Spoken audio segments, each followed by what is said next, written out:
Il y a un problème dans le monde. Il y a certains qui n'écoutent pas et qui ne reçoivent plus les hommes de Dieu avec eux. Mais vous faites erreur. Nous ne connaissons pas beaucoup. Nous n'avons pas beaucoup. Nous ne faisons pas beaucoup, mais nous avons beaucoup à dire. Nous avons beaucoup à dire. Vu que ce que nous disons ne vient pas de nous-mêmes, ni de notre sentiment, ni de mes efforts à m'élever, à commencer à parler de la part de Dieu. Ce que je parle vient de lui-même, du Très-Haut. Ce que nous parlons, nous faisons, vient de lui-même. Voilà pourquoi il nous est avantagé à convaincre le monde de venir auprès de lui. Car ce monde qui vient auprès de lui doit vivre de sa manière, ce que lui il veut. Voilà, hein? Ce que lui il veut, tu vivras. N'est pas ce que toi tu es, tu vivras en lui. Car tu étais l'autre fois dans le monde, tu refuses le monde, tu rejettes le monde, tu vis en lui. En lui, tu vis selon sa vie et non selon ta vie. Évitez de refuser les hommes de Dieu. Évitez de ne plus agréer les hommes de Dieu.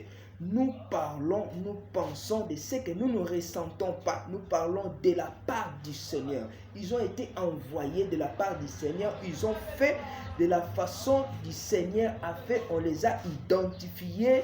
Les serviteurs du Christ, on les a identifiés. Les chrétiens, car leur manière était de Christ, leur faire était de Christ. Ils ont fait selon Christ et non selon eux. Hein? Voilà, pour la première fois, on les a identifiés et on les a appelés les chrétiens. C'était les apôtres et ce n'était pas nous. Et nous, nous ne faisons pas ce que nous sommes, ni ce que nous étions l'autre fois quand nous étions dans le monde. Nous faisons ce que lui veut. Ce que nous, lui, là, on nous envoie, ce que lui, il fait en nous. C'est que Christ en moi, s'il est l'expérience de la vie et de la gloire de Dieu, alors croyez toujours en moi, croyez toujours aux autres, ceux qui parlent à son nom, même si leur comportement est bizarre, toi crois que ta foi ne défaille point. Ta foi ne défaille point, son corps à lui sera peut-être jugement demain ou lendemain, car il ne fera plus ce qu'il attend dans son cœur. Lui, l'homme de Dieu, son corps sera un instrument de jugement demain. Mais toi, tu seras sauvé que par lui, que Dieu a utilisé comme instrument pour ton salut. Crois toujours, crois toujours, crois toujours. Sois exemplaire du salut jusqu'à ce que tu deviendras un chrétien. Jusqu'à ce que ton corps, ton âme à toi deviendra un chrétien appelé christianiste.